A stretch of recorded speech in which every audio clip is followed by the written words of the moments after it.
दिल्ली के रोहिणी इलाके में पहुंचे लोकसभा स्पीकर ओम बिरला। महाराजा अग्रसेन कॉलेज के वार्षिकोत्सव में कार्यक्रम में छात्र छात्राओं को किया संबोधित। छात्र छात्राओं को संबोधित करते हुए ओम बिरला ने कहा कि आज पूरा विश्व देश के युवाओं की ओर एक नई उम्मीद से देख रहा है। आज समस्त भारतवर्ष में आज़ादी का अमृत महोत्सव के रूप में मनाया जा रहा है। यह आज़ादी का महोत्सव हमारे लिए नए संकल्प के रूप में होना चाहिए। आज की युवा पीढ़ी को इस सोच पर काम करना चाहिए कि वह जिस भी किसी क्षेत्र में काम करे उसमें सर्वश्रेष्ठ प्रदर्शन करे। ये बातें लोकसभा अध्यक्ष ओम बिरला ने कहा। दरअसल लोकसभा अध्यक्ष ओम बिरला रोहिणी सेक्टर 22 स्थित महाराजा अग्रसेन इंजीनियरिंग कॉलेज में आयोजित वार्षिकोत्सव कार्यक्रम में बतौर मुख्य अतिथि के रूप में पहुंचे थे। इस दौरान छात्र छात्राओं को संबोधित करते हुए ओम बिरला ने कहा कि भारत का युवा विश्व में सबसे ज़्यादा प्रतिभावान है, लेकिन आज़ादी के बाद से इस प्रतिभा का सही सम्मान नहीं किया गया।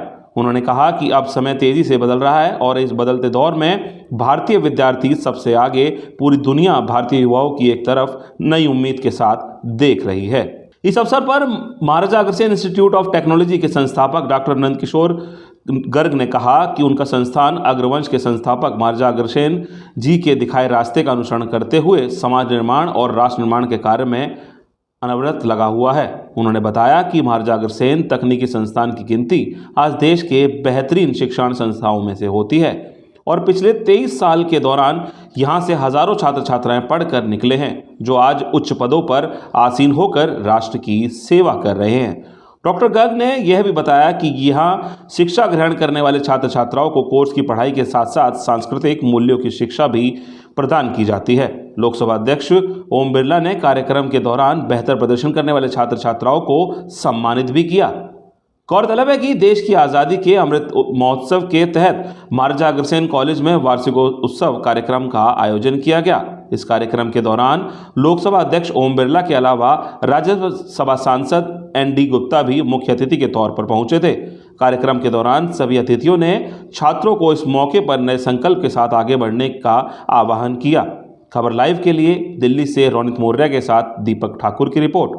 और सम्मान बढ़ा है। मुझे लगता है कि आने वाले समय के अंदर जब हम आज़ादी के 100 साल शताब्दी वर्ष होंगे, ये भारत का नौजवान हर क्षेत्र के अंदर, चाहे इनोवेशन का हो, तकनीकी का हो, विज्ञान हो, सामाजिक क्षेत्र हो, हर क्षेत्र में अपने कीर्तिमान कर भारत को दुनिया के सबसे अग्रिम देश में खड़ा करेगा। आज हम ये कह सकते हैं कि इंफॉर्मेशन टेक्नोलॉजी हो, तकनीकी हो, हर सेक्टर के अंदर भारत के नौजवान ने भारत को भी आगे बढ़ाने में योगदान किया और विश्व के जितने भी देश आगे बढ़ रहे हैं उसमें भी भारत के नौजवानों का बहुत बड़ा योगदान है। निश्चित रूप से भारत का नौजवान दुनिया के अंदर जितनी भी मल्टीनेशनल कंपनियां हैं, चाहे वह इनोवेशन सेक्टर में हो, चाहे तकनीकी क्षेत्र में हो, चाहे जिस भी सेक्टर में हो, उन कंपनियों में भी भारत का नौजवानों की ही ताकत शक्ति है। इसी देश में इससे बड़ा कोई क्रिमिनल ऑफेंस नहीं हो सकता कि बेस्ट सीटें आप लोग भी आते हो, कहते हो करो, और वो सीटें वेस्ट जाएँ।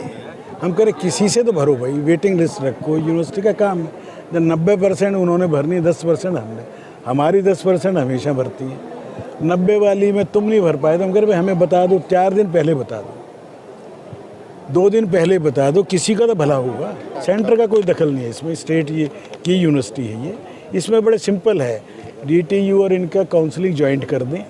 जब एक ही छन के आ रहे हैं JEE से, तो उनके साथ जोड़ के कर दें। ये LG साहब ने ऑर्डर कर दिया था 2015 में, उसे इम्प्लीमेंट नहीं कर रहे। सरकार को फुर्सत नहीं है और अफसर टिकाऊ नहीं है।